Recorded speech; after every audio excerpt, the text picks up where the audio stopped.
Pada 1942, Jepang mendarat di Indonesia dan ingin berkuasa karena mengincar kekayaan sumber-sumber bahan mentah, terutama minyak bumi yang dimanfaatkan untuk kepentingan perangnya.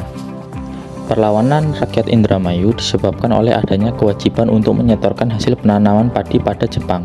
Di bawah pimpinan para tokoh, rakyat Indramayu melakukan perlawanan terhadap Jepang secara besar-besaran, hingga ke pelosok-pelosok desa pada 3 Maret 1942. Jepang mendarat di Eretan, Indramayu, tepatnya di Kampung Sereh. Pada saat itu, para serdadu Jepang yang umumnya berpangkat jenderal datang ke sebuah pendopo yang ada di Indramayu. Mereka pun menuntut penduduk untuk memberi hormat. Siapapun yang menolak akan dipukul atau diteriaki bagero, yang berarti bodoh.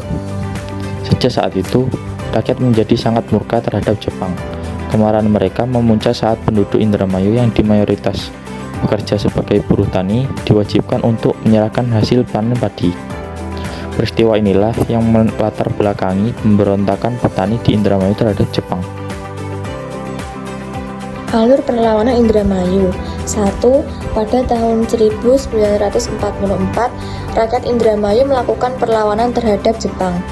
Perlawanan rakyat Indramayu disebabkan oleh adanya kewajiban untuk menyetorkan hasil panen padi kepada Jepang. 2. Pada 6 Mei 1944, pemberontakan pun meletus di Cidempet dengan sebab perlawanan yang sama.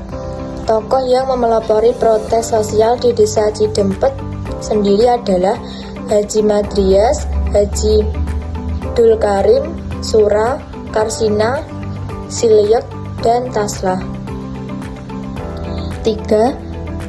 Setelah pecah pertempuran di desa Cidempet yang memberi hingga ke daerah-daerah lainnya, tidak lagi terlihat aparat pemerintahan Jepang, baik sipil maupun militer, datang ke sana. Pihak Jepang memilih mengirimkan Haji Abdullah Fakih untuk bernegosiasi dengan rakyat Indramayu. Akibat strategi itu, banyak pemimpin yang berhasil ditangkap dan ditahan di tahanan pendopo Indramayu. Akhir perlawanan. Berakhirnya perlawanan ditandai dengan penangkapan para pemimpin di Indramayu. Setelah banyaknya para tokoh yang ditangkap, para warga pun akhirnya menyerahkan diri. Perlawanan pun berakhir dengan kekalahan rakyat Indramayu. Berikut para tokoh yang berjasa dan perannya.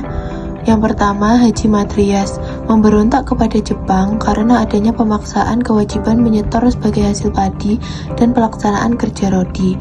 Yang kedua, Kiai Haji Arsyad sebagai penggerak dalam melakukan perlawanan terhadap penjajah, khususnya di wilayah Indramayu. Yang ketiga, Kiai Srengseng membantu perlawanan Indramayu saat melawan Jepang.